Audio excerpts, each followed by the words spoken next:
In here, we may have one of the best watches of the year right at the end of the year. It's a brand new release from Swedish brand Nezumi. Now, I looked at a couple of their other new releases recently, and I wasn't super impressed with them. They were okay. But in here, we've got a new version of a channel favorite of mine, and that is the Contender chronograph, which in my opinion is one of the best looking affordable chronographs you can get for the money. I think this thing looks awesome, and it's well priced too. But the one inside here just might be a bit better, or at least it looks potentially better from the stock images. So today I'm going to take a quick look at it and give you my impressions. Thanks to Nezumi for providing this review sample. Now I've taken the lid off, but I haven't actually looked at it yet, just because my address was all over the box. But man, if it looks anything like the pictures, we're in for a treat. So let's go for it, eh?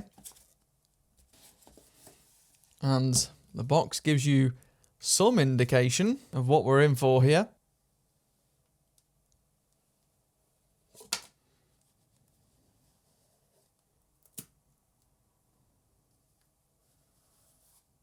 And there she is, the new monochrome version of the Contender chronograph. And I think this thing looks sick. Now I'll pop it off this pillar so we can take a closer look. And wow, this thing looks really cool. Just like the original Contender, it's got inspiration from a variety of different like sports, racing style chronographs. And the images were pretty accurate. I think in the flesh, this one potentially looks even higher quality than the other color. Maybe a little less distinctive. It certainly looks a bit like some of the tag watches I've seen, but not quite. They've really gone about the monochrome design in a pretty clever way. It's not the typical panda colors or anything. It's like black, cream, and gray instead. Gives it this really cool vintage look. Now, one thing I'll say definitely straight out of the box compared to the original Contender, the legibility is much better because as the only kind of thing with the original Contender, you'll see here the hands kind of blend into the background, as do the markers. But because of the increased contrast, that's definitely not a problem this time. Now, for those unfamiliar with the watch, I'll just run you through the specs. It's got a 316L stainless steel case. It's predominantly brushed, and it looks really good and neat. It's got those Omega-inspired lugs there. It's powered by a Seiko VK63, which is one of the most common mecha quartz movements. While the brand is Swedish, the watches are assembled in Germany, and they seem to have pretty good quality control from what I've seen, although I believe most of the components are actually manufactured in the Far East. On the top here, you've got double-domed sapphire crystal, not sapphire coated or anything like that, and you get a reasonable 580M water resistance rating. Now they may be going a bit conservative with that because it has got a full screw back, as you can see here, with some font choices almost like you'd see on the side of a race car or a sports brand or something. In the hands it really does inspire some confidence. It feels pretty substantial, and while those specs can be matched for less money elsewhere, I think the style in here is absolutely fantastic. I'll leave a link to this watch in the video description, by the way. I don't believe this is limited edition or anything, but if it is, I'll put it on screen. And you can also get this one on a bracelet if you don't want to go with the leather strap. And I've also noticed another improvement to do with the hands. Now, the original iteration of the Contender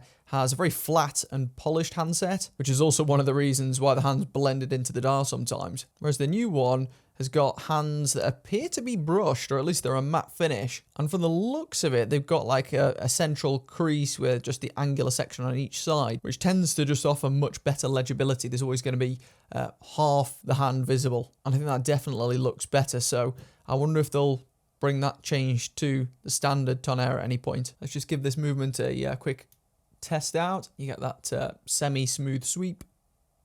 Pushes feel great. And then you should get a fast reset. Beautiful.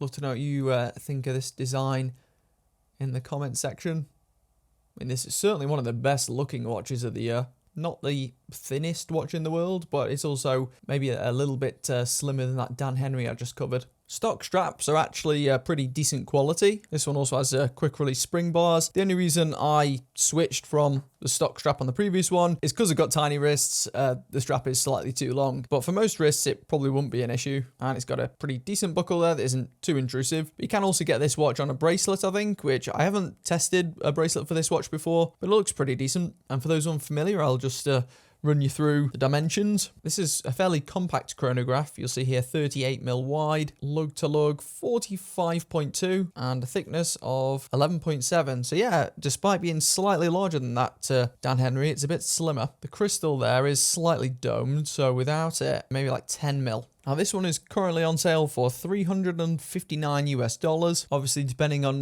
where you live in the world, import fees may vary. These do ship from Sweden. You just know that the big brands would charge double for something that looks like this, regardless of specs. There you go.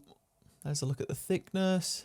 Not too bad. Now my wrist is 6¼ inches, and this watch is very much on the kind of cutoff of what I can get away with. Chronographs rarely ever fit me. That 36mm Dan Henry is like one of the only ones that's ever properly fitted me. The only obvious shortcoming for my wrist is that the strap is too long, even on the smallest hole. But for like 90+% of you, that probably won't be a challenge. I just think that looks absolutely phenomenal for the money. It really does.